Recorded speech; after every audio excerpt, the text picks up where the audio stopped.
آج کے کلاس میں ہم ڈیکلینیشن یا میل شمس کسے کہتے ہیں اور یہ کیسے معلوم کرنا، اس کے لیے کیا ضابطہ یا ضابطے استعمال کرنا، کیلکولیٹر کو اس کے لیے کیسے استعمال کرنا، یہ سب معلوم کریں گے۔ ڈیکلینیشن یا میل کیسے معلوم کرنا دیکھیں گے۔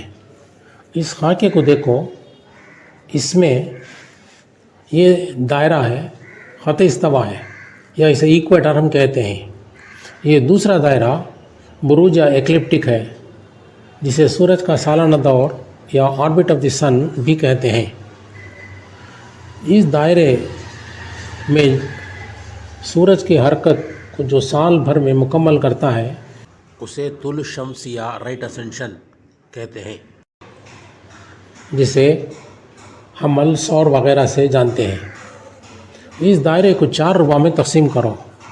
پہلا ربع مستویہ کہلاتا ہے، یہ شمالی دور ہے۔ یہ اعتدالین کا نقطہ ہے، جسے ہم فرسٹ پوائنٹ آف ایری سے جانتے ہیں۔ جب سورج اس نقطے پر ہوتا ہے تو یہ خط استوا کا بھی ایک نقطہ ہے۔ اس وقت اس کا طول الشمس 0 اور میل الشمس بھی 0 ہوتا ہے، یعنی رائٹ اسینشن 0 اور ڈیکلینیشن بھی 0 ہوگا۔ 21 مارچ کو سورج جس نقطے پر ہوتا ہے اس وقت سورج کا میل 0 ہوگا۔ سورج ٹھیک مشرق کے نقطے پر طلوع ہوگا اور ٹھیک مغرب کے نقطے پر غروب ہوگا، اور دن بھی مساوی ہوگا۔ جیسے جیسے یہ اس ربع پر حرکت کرتا ہے طول الشمس بڑھتا جاتا ہے اور 21 جون کو 90 درجہ ہو جاتا ہے۔ ویسے ہی میل الشمس بھی بڑھتا ہے اور 21 جون کو 20/3.45 درجہ ہو جاتا ہے۔ یہ انخلا بین کا نقطہ کہلاتا ہے۔ یہاں میل یا ڈیکلینیشن میکسیمم یعنی 23.45 ہو جاتا ہے۔ یہاں پہنچنے کے بعد یوں سمجھو اب جو ہے یو ٹرن ہوتا ہے اور سورج کا میل گھٹنا شروع ہوتا ہے، پھر 20/3 ستمبر کو گھٹ کر 0 ہو جاتا ہے، یعنی یہ نقطہ خط استوا میں بھی ایک نقطہ ہے، لہٰذا یہاں جو ہے 180 درجہ رائٹ اسینشن اور ڈیکلینیشن 0 ہو جاتا ہے۔ یہ پورا جو ہے شمالی دور ہوا۔ اس کے بعد سورج اپنے جنوبی دورہ شروع کرتا ہے اور میل بڑھنا شروع ہوتا ہے۔ بڑھتے بڑھتے 21 دسمبر کو میکسیمم یعنی 20/3.45 تک چڑھتا ہے۔ یہ جنوبی حرکت ہے۔ یہ تاریخ والے کیلکولیٹر میں بھی مائنس خود بخود آئے گا، یعنی جنوبی بتلائے گا۔ اس کے بعد 21 دسمبر سے 21 مارچ تک چوتھا ربع میل گھٹتا جائے گا۔ یہ جنوبی منعکسہ کہلاتا ہے۔ پہلے اور تیسرے ربع میں مستویہ کہتے ہیں۔ اس وقت میل 0 سے 23.45 تک بڑھتا ہے۔ دوسرے اور چوتھے ربع میں میل گھٹنے کا دور شروع ہوتا ہے، جسے ہم منعکسہ کہتے ہیں۔ اب ہم میل کیسے معلوم کرنا دیکھیں گے۔ اگر طول الشمس دیکھ کر میل الشمس معلوم کرنا ہے تو اس کے لیے 2 ضابطے استعمال ہوتے ہیں۔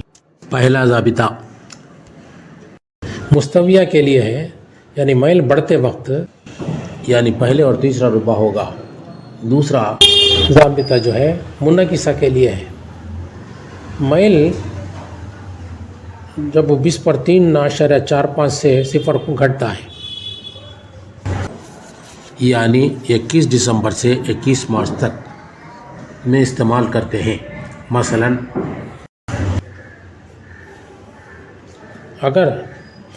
آپ کو 1 مئی کو میل معلوم کرنا ہے تو یہ پہلا ربع ہے۔ اس کا طول الشمس جو ہے 40 درجہ 10 منٹ ہے۔ پہلا ضابطہ جس میں دونوں سائن ہیں اسے استعمال کریں گے۔ کیلکولیٹر کو دیکھو، 14.68 ڈگری یا 14.14 ڈگری 50/2 جواب آ گیا۔ اب دوسرا مارچ کی 6 تاریخ کو میل معلوم کرنا ہو، یہ چوتھا ربع میں ہے، اس لیے کاس والا ضابطہ استعمال کریں گے۔ طول الشمس کبیسہ میں 70.15 ہے۔ کیلکولیٹر میں دوسرا ضابطہ دیکھو،